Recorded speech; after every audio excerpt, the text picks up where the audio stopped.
চিকিৎসায় Dhaka medical college হাসপাতালে নতুন ইউনিট চালু, চলছে নমুনা পরীক্ষাও। 10 মে থেকে লেনদেন শুরু করতে চায় ঢাকা স্টক এক্সচেঞ্জ, করোনার পর চালুর পরামর্শ বিশ্লেষকদের। ঝুঁকিতে পরিচ্ছন্নতা কর্মীরা, ন্যূনতম সুরক্ষা সরঞ্জাম ছাড়াই চালিয়ে যাচ্ছেন নগর পরিষ্কারের কাজ।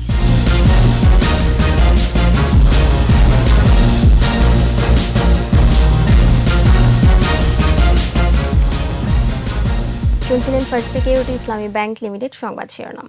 আমন্ত্রণ জানাচ্ছি সকাল 9টার 21 সংবাদে, আপনাদের সাথে আছি মহিমা পলি। দর্শক, 21 টেলিভিশনের সংবাদ একই সাথে সরাসরি দেখতে পাবেন আমাদের ফেসবুক পেজ www.facebook.com/2124 অনলাইনে। এছাড়া সংবাদে আরও থাকছে করোনার সঙ্গে যুদ্ধ করছেন গণমাধ্যম কর্মী গাজী নেওয়াজ, মনোবল যোগাচ্ছেন পরিবারকেও।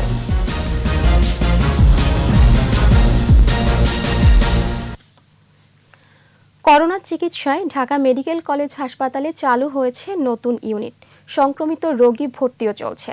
হাসপাতালের পরিচালক brigadier general AK-M Nasir Uddin জানান, দুটি ভবন মিলে প্রায় 800 রোগীর আবাসিক চিকিৎসা দেওয়া যাবে এই ইউনিটে।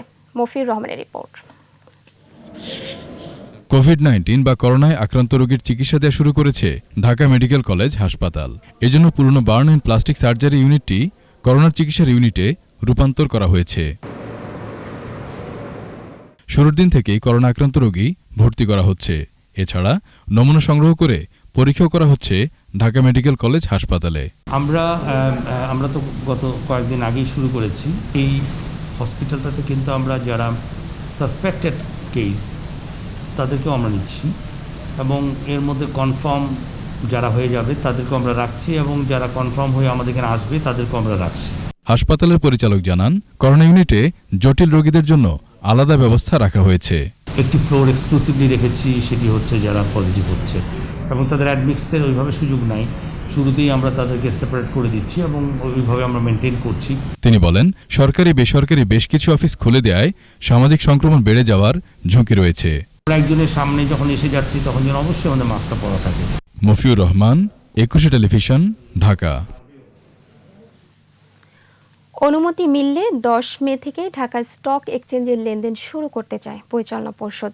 সার্বিক অবস্থা দেখে সিদ্ধান্ত দেওয়া হবে বলে জানিয়েছেন সিকিউরিটিজ অ্যান্ড এক্সচেঞ্জ কমিশনের চেয়ারম্যান M খায়রুল হোসেন।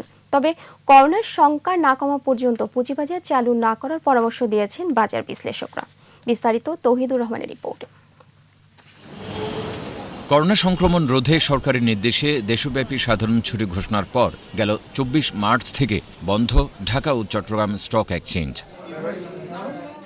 সামাজিক দূরত্ব বজায় রেখে এবং স্বাস্থ্যবিধি মেনে যথাযথভাবে পালন করে ডিজিটালি কিভাবে ঢাকা স্টক এক্সচেঞ্জ খোলা যায় তা নিয়ে চিন্তাভাবনা চলছে। বিনিয়োগকারী, ব্রোকার হাউসের কর্মকর্তা কর্মচারী, স্টক এক্সচেঞ্জ কর্মকর্তা কর্মচারী, সকল অংশীজন যারা আছেন তাদের স্বাস্থ্য নিরাপত্তার বিষয়টি, ঝুঁকির বিষয়টিও বিবেচনা করবার কথা হচ্ছে। এই সবগুলো জিনিস যদি সমন্বয় করে আসলে 10 তারিখ থেকে ট্রেডিং কার্যক্রম চালু করা যাবে কিনা। এই অবস্থায় দেশি বিদেশি বিনিয়োগকারীদের কোটি কোটি টাকা আটকে আছে। ক্ষতির মুখে পড়েছেন ছোট ছোট বিনিয়োগকারীরাও। যতই দিন যাচ্ছে বাড়ছে উদ্বেগ। অনেক দিনই তো হলো, এবার অর্থনীতির চাকা সচল রাখতে বাজারও চালু রাখতে চায় brokers association of Bangladesh DBA এবং ঢাকা স্টক এক্সচেঞ্জ সহ সংশ্লিষ্টরা। ক্ষতি হচ্ছে ঠিকই, কিন্তু এখনই পুঁজিবাজার চালু করে দেয়া ঠিক হবে না বলে মনে করেন বাজার বিশ্লেষকরা। আমাদের দেশে যত ওপেন করেন ট্রেডিং হাউস আছে, ব্রোকার হাউস আছে, এগুলো ভর্তি হয়ে যাবে লোকজন। এখানে অনেক লোক, অনেক এমপ্লয়িজকে আসতে হবে, and that is a risk, কারণ সোশ্যাল ডিস্টেন্সিং মেনটেন করা অসম্ভব। তবে বাজার চালুর বিষয়ে ঢাকা স্টক এক্সচেঞ্জের আবেদন বিবেচনা করা হবে বলে জানিয়েছেন সিকিউরিটিজ অ্যান্ড এক্সচেঞ্জ কমিশনের চেয়ারম্যান। বাজারটা আমরা বন্ধ করে নেই, বা সরকারের বন্ধের সাথে ডিএসসি নিজেই বাজার বন্ধ করছে, আমরা কোনো ইনস্ট্রাকশন দেই নাই। কাজে কিভাবে তারা করতে চায়, কি করে, nothing is known to us. সাধারণত ব্যাংক বন্ধ থাকলে পুঁজিবাজারও বন্ধ থাকে বলে জানান তিনি। Touhidur Rahman, 21 television, Dhaka. Gumboot, gloves, মাস্কের মতো ন্যূনতম সুরক্ষা ব্যবস্থা না নিয়েই নগরটাকে পরিষ্কার রাখছেন পরিচ্ছন্নতা কর্মীরা। ঝুঁকি নিয়ে প্রতিদিনের এ কাজ করতে হচ্ছে তাদের। এভাবে অরক্ষিত অবস্থায় নিজেরা যেমন ঝুঁকির মধ্যে আছেন, তেমনি অন্যদের জন্য ঝুঁকির কারণ হচ্ছেন তারা।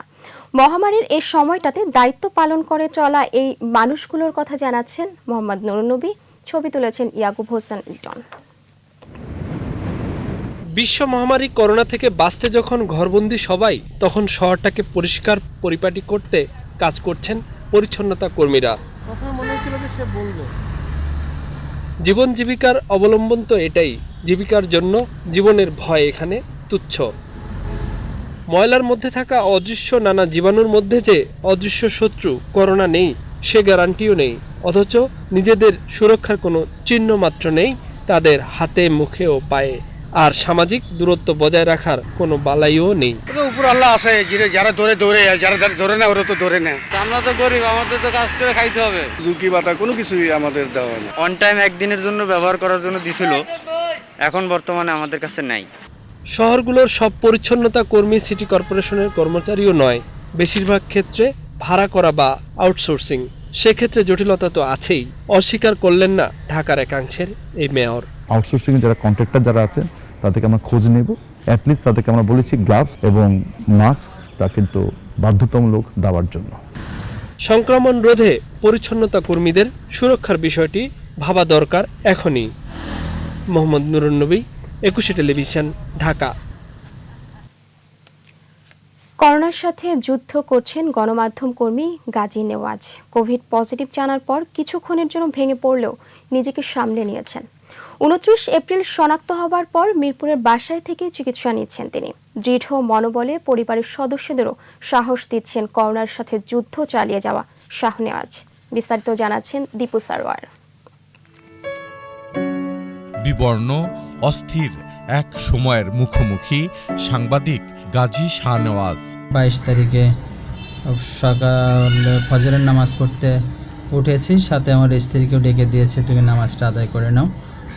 হঠাৎ করে আমি বাথরুমে গিয়েছি, ওয়াশরুম হলো না, ওটার বমি ভাব। আমি ওয়াশরুমে মধ্যেই বমির হলো সামান্য একটু, এরপর আমি অচেতন হয়ে পড়ে যাই আর কি। কোভিড পজিটিভ হওয়ার পর একরাশ হতাশা ঘিরে ধরেছিল তাকে, ভীষণ একা লাগছিল তার। IEDCR যোগাযোগ শুরু করে দেয়, তা আমি আরও তো হতে পারে যেহেতু বাইরে গিয়েছে। 23 তারিখে তারা আমার কাছ থেকে তথ্য নিলেন। 29 তারিখ রাত 2টার সময় আমাকে একটা মেসেজ পাঠালেন যে হ্যাঁ আপনার করোনা পজিটিভ আর কি। আমি ঘুম থেকে জেগে ফজরের নামাজ পড়লাম, জানার পরেও আমি বসে আছি চুপ করে। ইতিমধ্যে আমার স্ত্রী দরজাটা খুললেন, বললেন কী হয়েছে তোমার? আমি বললাম আমার করোনা পজিটিভ হয়েছে। এই গণমাধ্যম কর্মী জানালেন, দেশে করোনা সংক্রমণ শুরুর পর থেকেই যতটা সম্ভব সাবধানে থাকার চেষ্টা করেছেন। কিভাবে যে কি হয়ে গেল বুঝতে পারছেন না তিনি। রমজান আসন্ন হওয়ায় আমি 3 দিন বাজারে গিয়েছি, সেক্ষেত্রেও আমি গ্লাভস, মাস্ক সবই পরিধান করেছি। বাসায় ঢুকেই সাথে সাথে আমি গোসল করে পরিবারের সাথে মিলিত হয়েছে আর কি। এরপরেও কিন্তু করোনা আমাকে ক্ষমা করেনি। গলা ব্যথা, মাথা ব্যথা ও বুকের মধ্যে ভীষণ চাপ অনুভব করছেন তিনি। গায়ে প্রচণ্ড তাপ, কিন্তু সেটা থার্মোমিটারে দৃশ্যমান হচ্ছে না। একই সঙ্গে আমার মাথার মধ্যে প্রচণ্ড অস্থিরতা কাজ করছে, পাশাপাশি আমার মুখের মধ্যে তিতভাব, খেতে পারি না। ভাইরাসের সাথে যুদ্ধ করে জিততে চান শাহনেওয়াজ। আপনি যে করোনায় আতঙ্কিত হয়ে পড়েন, তাহলে আপনাকে শুধু কষ্ট যন্ত্রণা ভয়ে বেড়াতে হবে। পরিবারের অবলম্বন বলতে একাই তো তিনি, জিততে তো তাকে হবেই। মনোবল হারায়নি, মনোবল শক্ত রেখেছে। শাহনেওয়াজ জানান, কোভিড পজিটিভ হওয়ার পর স্ত্রী, সন্তান, স্বজনরা মুষড়ে পড়লেও তিনি সবাইকে মানসিক শক্তি যোগাচ্ছেন। করোনাকে হারিয়ে দ্রুত পরিবারের সবার কাছে ফিরতে চান। জাতীয় সংসদের লবি অথবা বার্তা কক্ষে সহকর্মীদের সাথে আবার জমজমাট আড্ডা দেওয়ার স্বপ্ন গাজী শাহনেওয়াজের চোখে মুখে। সাহসী এই গণমাধ্যম কর্মীর করোনা যুদ্ধ জয় করে ফিরে আসার অপেক্ষায় আমরাও। দীপু সারওয়ার, 21 টেলিভিশন, ঢাকা। নিচ্ছি বিরতি। ঘরে থাকুন, সুস্থ থাকুন, নিরাপদে থাকুন। ফিরে এসে যা থাকছে। বাড়ছে করোনার প্রকোপ, দিনাজপুরে ইটভাটার শ্রমিকের মৃত্যু।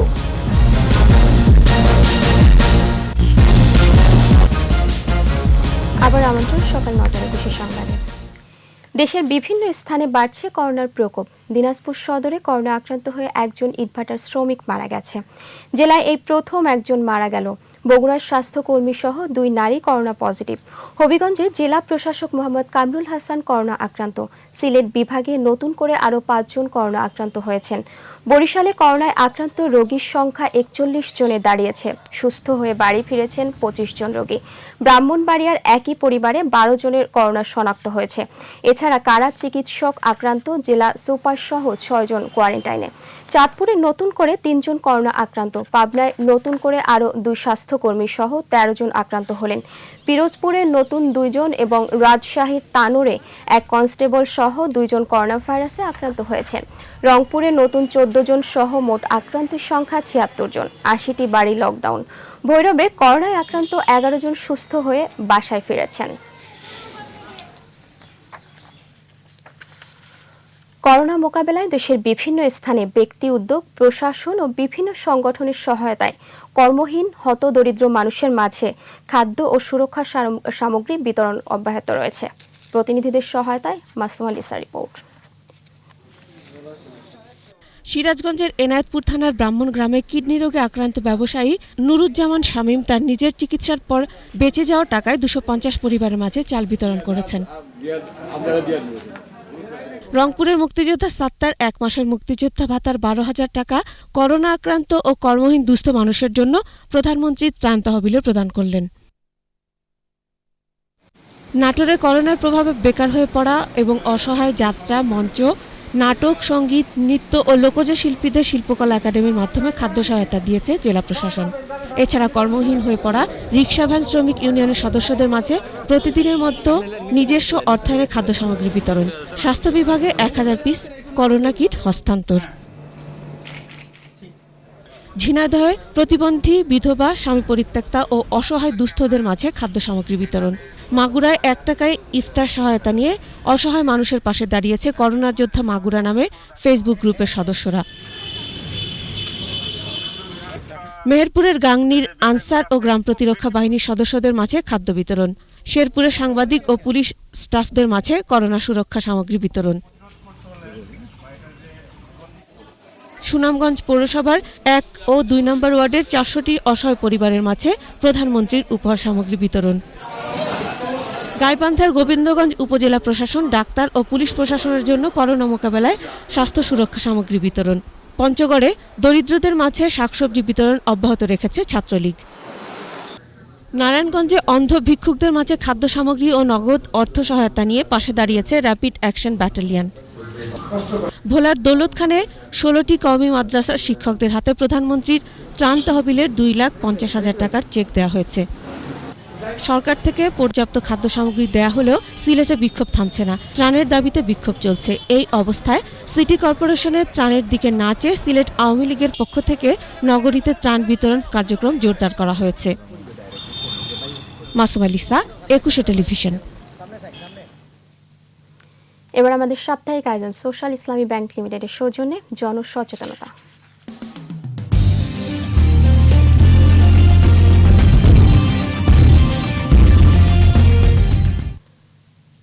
মেহেরপুরে ১ বছরেও চালু হয়নি আবহাওয়া তথ্য বোর্ড। প্রাকৃতিক দুর্যোগ মোকাবেলায় চাষিদের আগাম আবহাওয়া তথ্য দিতে নির্মিত হয় তথ্য বোর্ডগুলো। চালু না হয় এগুলো এখন নষ্ট হয়ে যাচ্ছে। মেহেরপুর প্রতিনিধি ফারুক হোসেনের রিপোর্ট, জানাচ্ছেন মাসুমা লিসা। প্রাকৃতিক দুর্যোগ থেকে ফসল রক্ষা করতে চাষিদের আবহাওয়ার আগাম তথ্য জরুরি। বিষয়টিকে গুরুত্ব দিয়ে ২০১৮-১৯ অর্থ বছরে কৃষি আবহাওয়া তথ্য পদ্ধতি উন্নতিকরণ প্রকল্প চালু করা হয়। মেহেরপুর জেলার ১৬টি ইউনিয়ন চত্বরে বসানো হয় আবহাওয়া তথ্য বোর্ড। প্রতিদিনের আবহাওয়া তথ্য কৃষকদের জানাতে উপজেলা কৃষি অফিসের ২৪টি ট্যাব সহ আনুষঙ্গিক যন্ত্রপাতিও দেয়া হয়। তারপরও চালু হয়নি আবহাওয়া তথ্য বোর্ড। প্রকল্পটি চালু হলে ফসল কাটা, বীজ বপন, চারা রোপণ, সার ও সেচ প্রয়োগের উপযুক্ত সময় জানতে পারত কৃষকরা। আবহাওয়ার গতি প্রকৃতি বুঝে নেওয়া যেত এলাকার কৃষি পরিকল্পনা, এমন কথা জানালেন চাষিরা। এখানে যে একটা আবহাওয়া বোর্ড আছে, আমরা চাষি মানুষ, কিন্তু আবহাওয়ার কোনো খবর এখান থেকে আমরা পাইনি। এর কোনো আমরা খোঁজ খবর কিছুই জানিনি এবং আমাদের এখানে কোনো ব্লক সুপারভাইজার বা মাঠ কর্মী কেউ নাই। 6 মাস ধরে এই বক্সটি কার্যভাবে পড়ে আছে। দাবি করছি অতি দ্রুত বক্সটা যেন চালু হয়, আমরা তথ্য যাতে পাই। আবহাওয়া তথ্য নিশ্চিত করতে উপসহকারী কৃষি কর্মকর্তার জন্য আলাদা অফিস প্রতিষ্ঠার পরও প্রকল্পের কাজ শুরু হয়নি বললেন এই জনপ্রতিনিধি। শিলাবৃষ্টি হবে, কুয়াশা হবে, এই কারণে এই তথ্যগুলো যদি কৃষকরা অগ্রিম পেয়ে যায় তারা সতর্ক হতে পারবে। প্রশিক্ষিত লোকবলের অভাব জানিয়ে কৃষি সম্প্রসারণ অধিদপ্তর বলছে উপসহকারী কৃষি কর্মকর্তাদের প্রশিক্ষণ শেষ হলেই চালু হবে প্রকল্প। মাঠ পর্যায়ে যারা উপসহকারী কৃষি কর্মকর্তা যারা আছেন তাদেরকে প্রশিক্ষিত করা হবে। এর ফলে কৃষি আবহাওয়া তথ্য সম্পর্কে কৃষকদেরকে যে কোনো সময় তথ্য জানানো সম্ভবপর হবে। তথ্য বোর্ডগুলো দ্রুত চালুর দাবি এলাকাবাসীর। মাসুম আলিসা, 21 টেলিভিশন।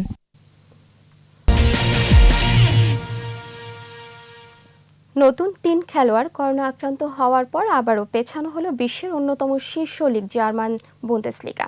সম্প্রতি জায়ান্ট কোলোনের 3 ফুটবলার করোনা আক্রান্ত নিশ্চিত হওয়ার পর সরকার বুন্দেসলিগা পেছানোর সিদ্ধান্ত নেয়।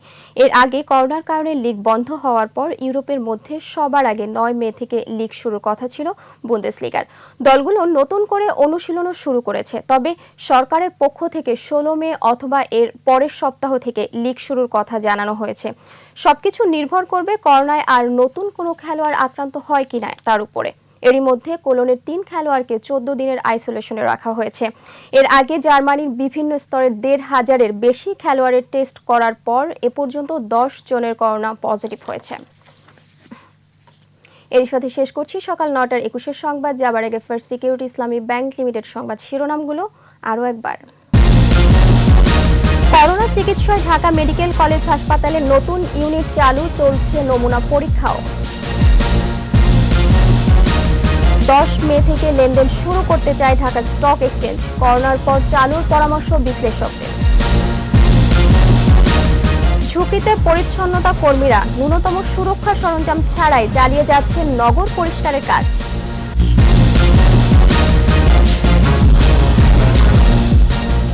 সর্বশেষ খবর জানতে ডায়াল করুন 2021 নম্বরে আর ভিজিট করুন 21.com এই ওয়েবসাইটে। এছাড়াও ফেসবুকে ভিজিট করতে পারেন facebook.com/2124 অনলাইনে। এতক্ষণ সাথে থাকার জন্য ধন্যবাদ। পরবর্তী সংবাদ বেলা 11টায় দেখার আমন্ত্রণ রইল। ঘরে থাকুন, সুস্থ থাকুন, নিরাপদে থাকুন এবং 21-এর সাথে